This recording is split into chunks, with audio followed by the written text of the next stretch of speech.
Hi, welcome to Vegetables Day 115, and it is Sunday Fun Day. Well, didn't have much fun though.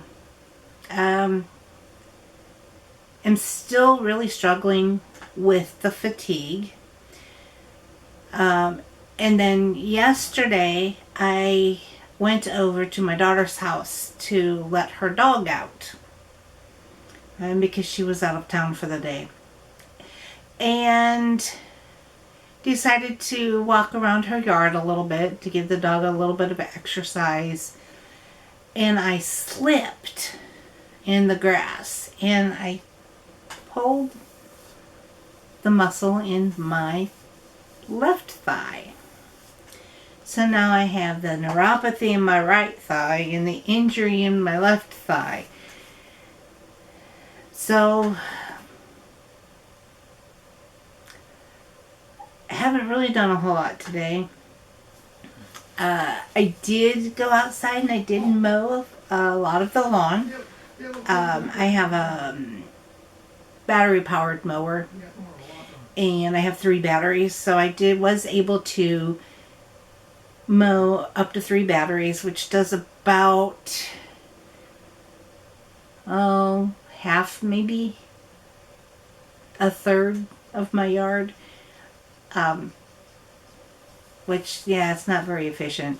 But part of the reason it was, only did about a third of the yard is because the grass was way too long. But by the time I got done with that, I literally could not walk. My legs hurt so bad I literally could not walk. Left leg is not so bad, the right leg with the neuropathy is not quite so bad now that I've sat down for a while. But my left leg is still pretty sore. So might be Sunday Fun Day, but it wasn't so fun today. However, we did have a little bit of excitement this morning. So I was cooking breakfast and the cat was going absolutely nuts, trying to, going around and around and around the wood stove. And I started hearing this scratching. And that's what he was going nuts about, was because he heard the scratching too.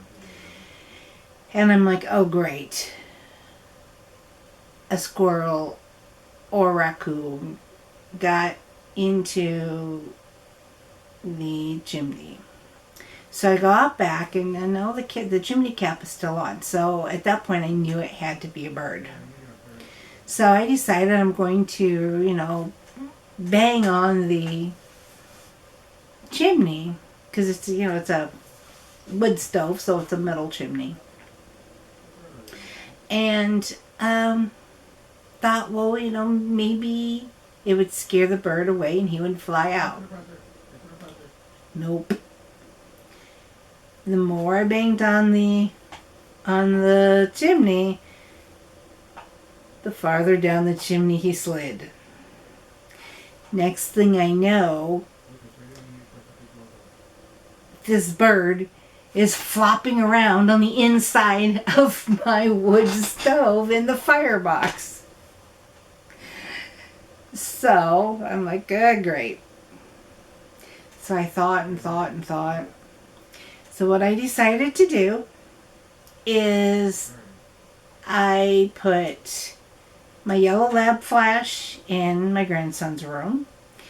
I put Alexandra the cat in this room. And then I put Lucy, my Maltese, in her kennel. I closed the bathroom door and all the bedroom doors. Opened up the window next to the wood stove. I opened the front door wide open and I opened the back door wide open and decided, okay, here goes. Open the firebox. Nothing. I'm like, well, did he fly back out? But I hadn't heard him scratching to try to get back up the chimney, but he didn't fly out. And before I opened the firebox, I couldn't see him, so I knew he had to be up on the burners. I have not burners, but air exchange tubes on top of the firebox. And there's about this much room between those and the top of the firebox. So I knew he had to be in there. So I start banging on it again, and nope, nothing. So I decided, okay, I'll just sit down. And as soon as everything got quiet, phew, out the front door he went. So that was just a little bit of excitement for the day.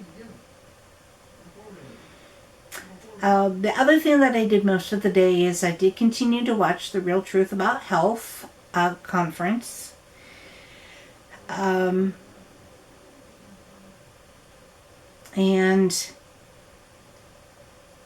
the one that I watched, I only watched one really. I mean, I watched a little bit of Dr. John McDougall, mostly just the question and answer session. But then I did watch all of Dr. Brian Clement, who is the director at the Hippocrates Health Institute in Palm Beach, Florida.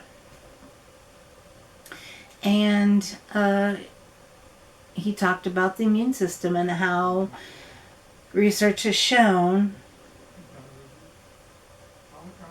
that almost every illness that America suffers from, or that the human race suffers from, is because of a poor immune system. And so at the end of the presentation, there was a question and answer session.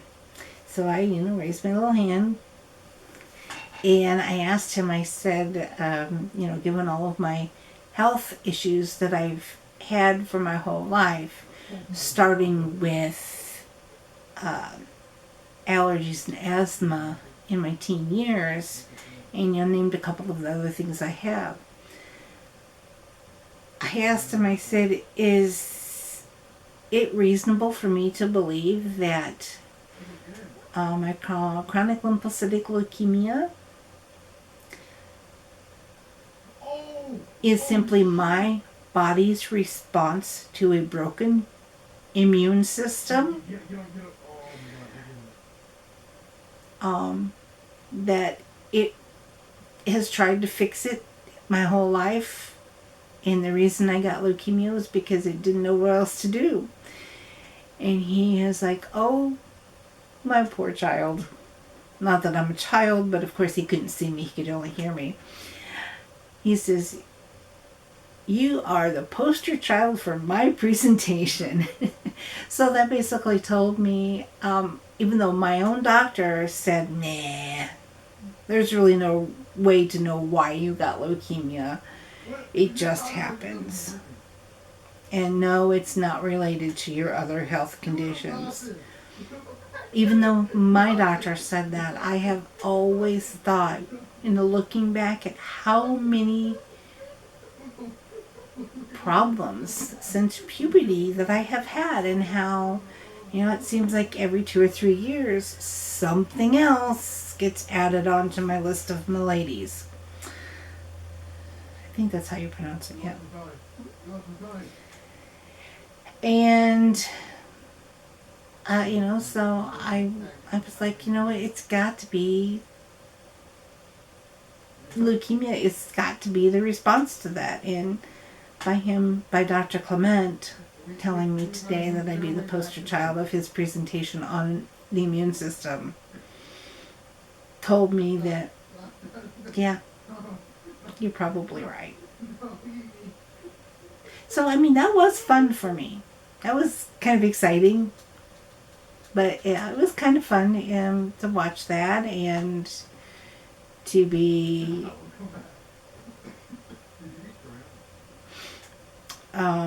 what's the word I want to use? Validated and to receive some validation from someone who deals in the medical world. I mean, he has a PhD in public health or nutrition or something like that. So he's not a medical doctor, but he does have it in nutrition, and he works with people every single day to help them heal and to teach them, the benefits. He touts a raw food diet. Not for sure if I could go that route, but if someone in the medical field believes me and validates what I said, it made it kind of fun. Well, that's the video for today. I hope that you'll continue to enjoy watching every day to see what I'm up to and how I'm doing. Please comment, like, and subscribe so that we can, so that this channel can get more exposure, that I can have it grow, and hit that thumbs up so that you know when I upload a video every day. In the meantime, enjoy the rest of your day. Thank you so much for watching, and I will see you tomorrow.